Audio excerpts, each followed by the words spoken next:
As human beings, we understand and know the world to be an infinite space in which planets, quasars, black holes, oceans, clouds, gases, objects,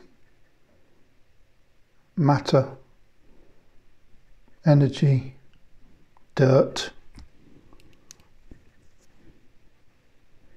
organisms, viruses, hostile environments, environments that are safe for life in its myriad forms to flourish and survive. And we understand our world to be an environment in which life has flourished so well that we've made cars, towers, economies,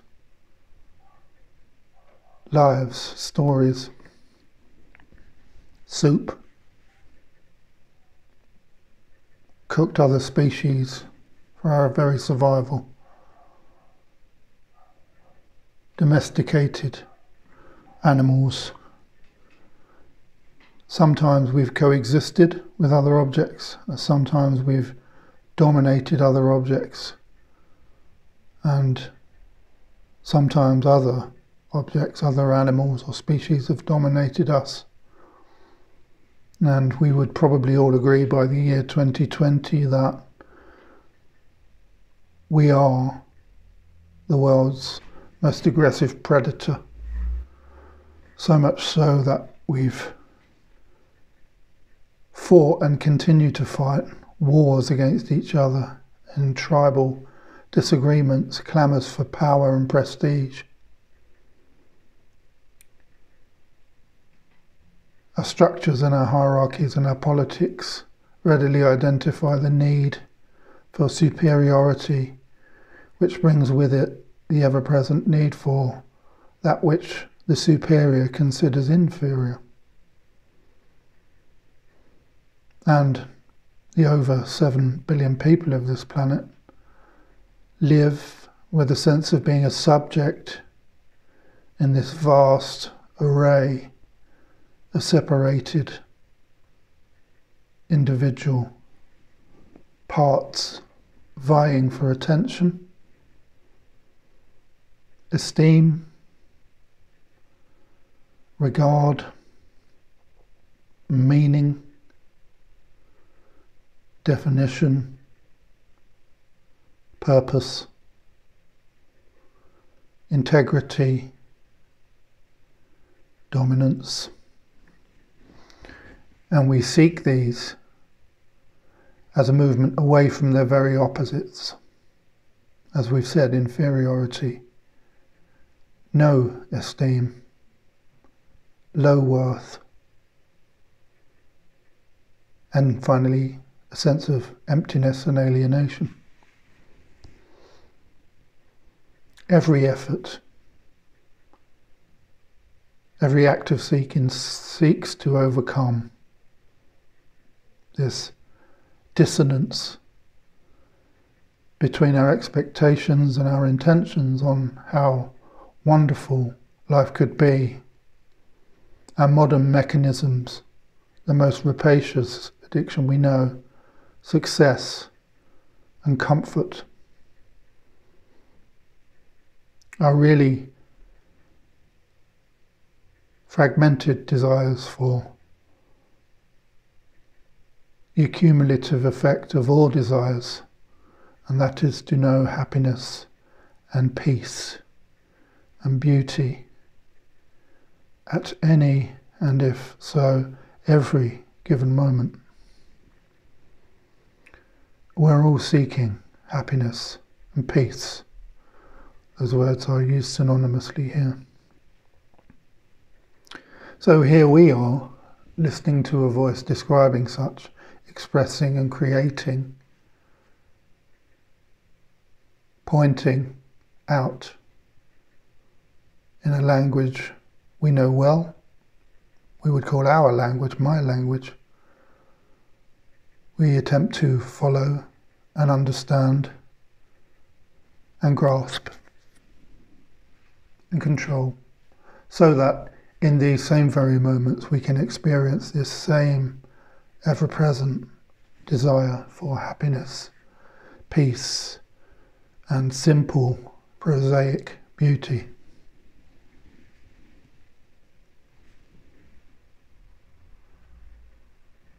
At times we find peace, beauty, happiness. And as a single and separate individual, a personality and identity with these same clamours for meaning, definition and purpose, we find this peace and happiness by the way in which we organise and manage the objects of our story, of our lives. We carefully select or reselect or lose ourselves in the way in which we relate to all things, people, places, times, faces.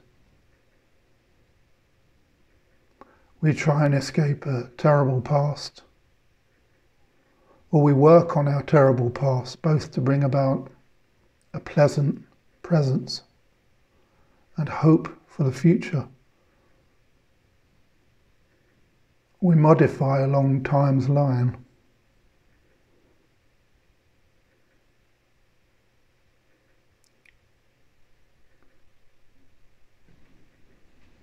We fidget in the present, uncomfortable with the pure simplicity of things as they are, in the hope of securing a better experience or a fuller experience of things as they could be, or things as they once were. Let's make America great again. Well, there's argument about that. Same as there is any story or tribe.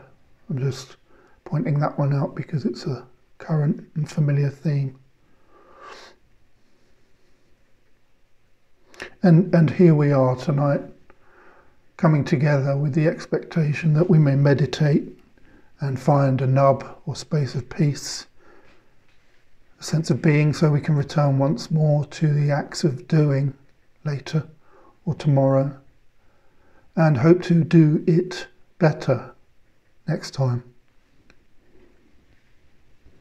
Or maybe we don't.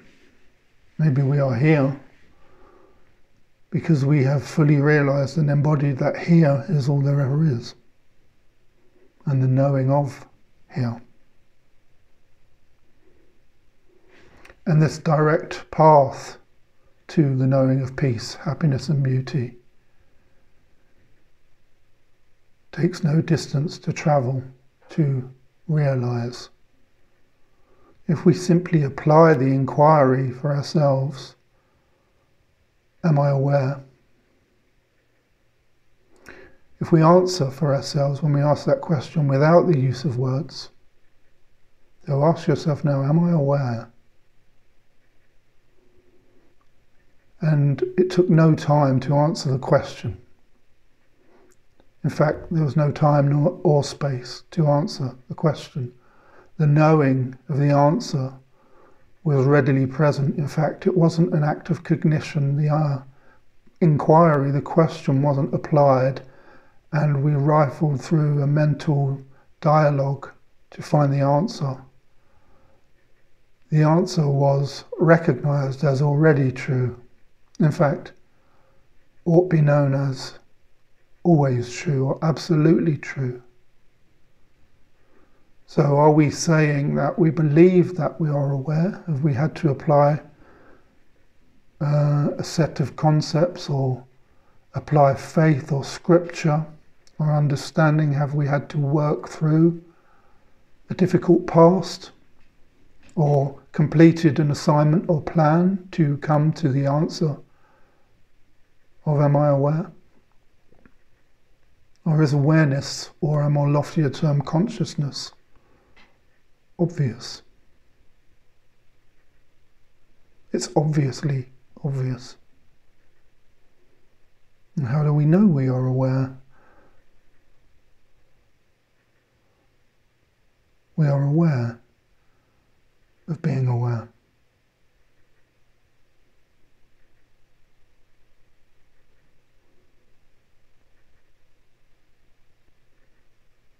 Did we rearrange the objects of our outer world, the relationships? Did we remove complicated relationships from our lives to know our answer? Did we invite and invest in new relationships in order to know being aware?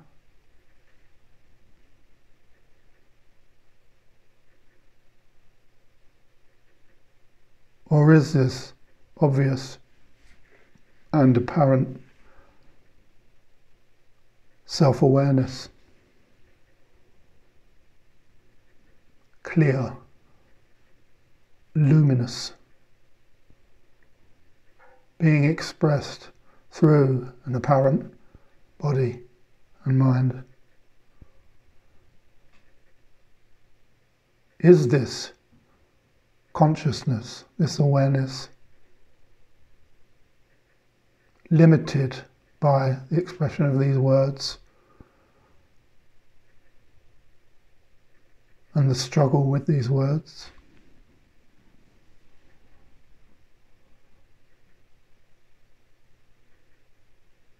Is consciousness or awareness clearer or cleaner when there are spaces between the words? Or is awareness or consciousness that in which words and spaces rise and fall as a movement of awareness itself?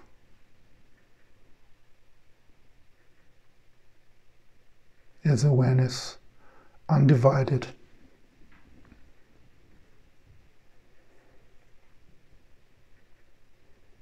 Can we leave and move or go to another or different awareness?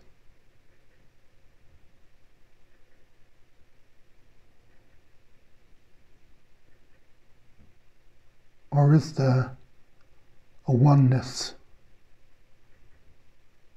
to awareness?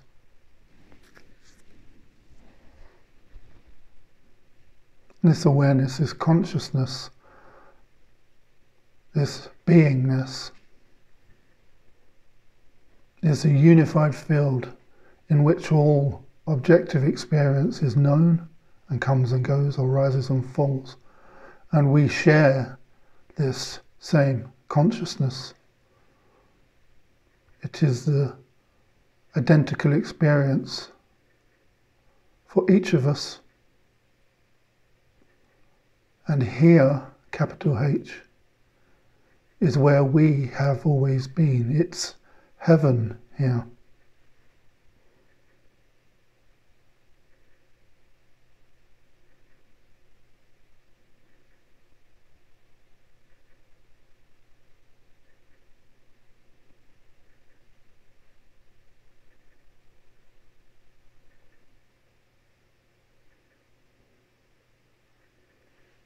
From the Jewish Torah, the story of Moses and the burning bush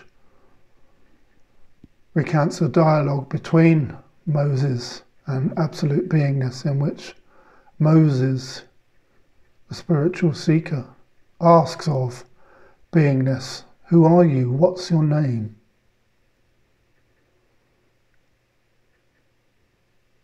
The scripture describes Yahweh. The response is Yahweh. And in Jewish teaching, the vowels are removed in the Torah, in the readings. When the young boys are taught, they're taught to read without A, E, I, O, U. So we encounter the letters Y, H, W, H, Yahweh. The translation of Yahweh is, I am the great I am. absolute awareness, the divine being. And our same sense of I am, or the space in which the I am thought arises, or is wordlessly and formlessly answered, is our God consciousness. God is expressing the human experience through the unified field of simply being. Another way of expressing simply being is to use our words happiness, peace and beauty. Is not the formless, wordless, nameless, undivided experience of simply being peaceful. Notice, look, sense, feel unbroken peace.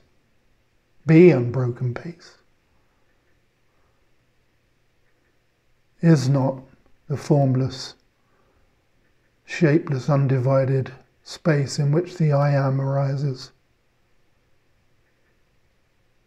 Beautiful.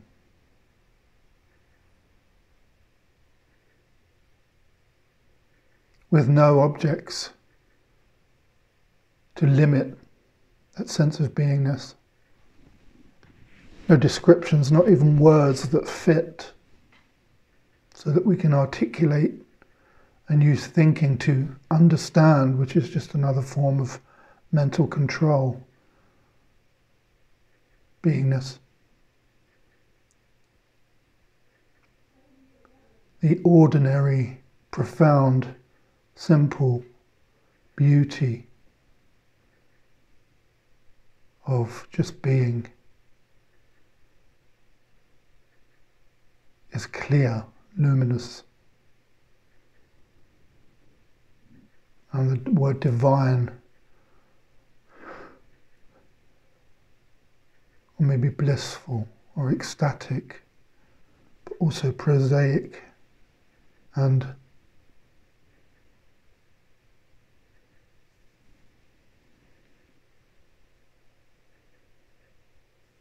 clean. Ordinary is just such a good word. The counterintuition turns out to be that rather than looking apparently outwardly into the world of shiny, colourful, beautiful, separate experiences of beauty, intimacy, orgasm, beautiful places, meals, art, music, gatherings, in which love appears as our breath is taken away by the experience of the moment, and love, capital L, rises. Here we are, turning round and facing the other way and saying, let's look at this ordinary, simple, objectless experience of beauty, and we look and we discover that it is me. I am that I am. Even the idea that we call the body and the me, let alone the narrative story we call life and the patterns, all happens inside the great I am, and the amness that I am, through which the great I am expresses itself, is the divine offering that I am.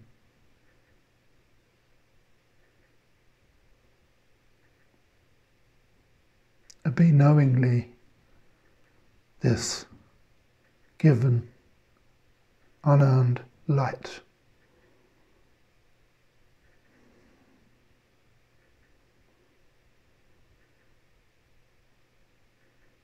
Know, the take-home message from this expression is to know that in the outward-facing path, in the tantric view of experience, the world of objects and form. And this starts with the thought forms, the feeling forms, the sensations in the body, the field of perception and the cultural and conditioned bias that governs individual experiences of perception itself. Everything and every act and every seeking and every doing seeks to bring about experiences that we have here turned round into the Vedantic path and noticed is our very being itself. Now, these are not separated. The inner and the outer view of things. And really there are neither of those. There isn't an inner and an outer. There's simply what is. What is undivided. The knowing of awareness. And the objects we apparently become aware of are the absolute expressing absolute love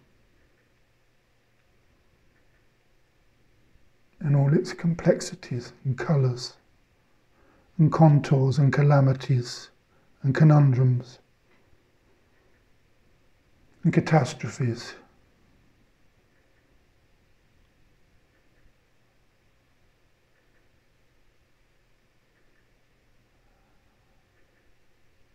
And care and consideration. And the calling as the deep calleth unto the deep, and the spirit that's apparently in me meets the spirit apparently in you. And we move from I and I, or you and me, to we, and words and separation fall away.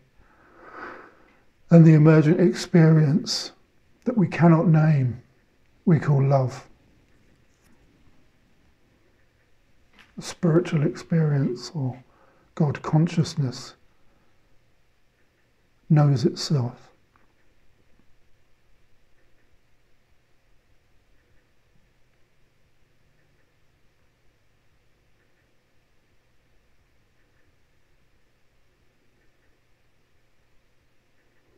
So are you aware? Here we are, realizing this is where we've been all along.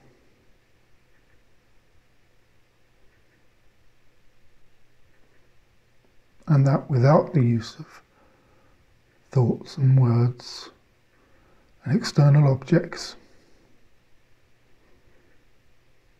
There's nowhere else to go anyway.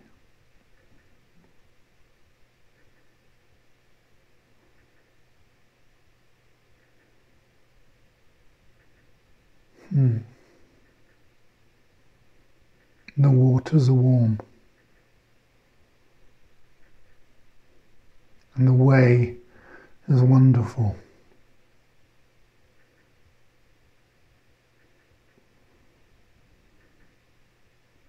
And the tears are for joy.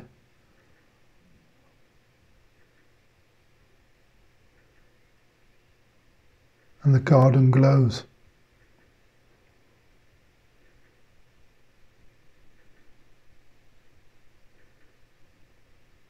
And nature plays its songs.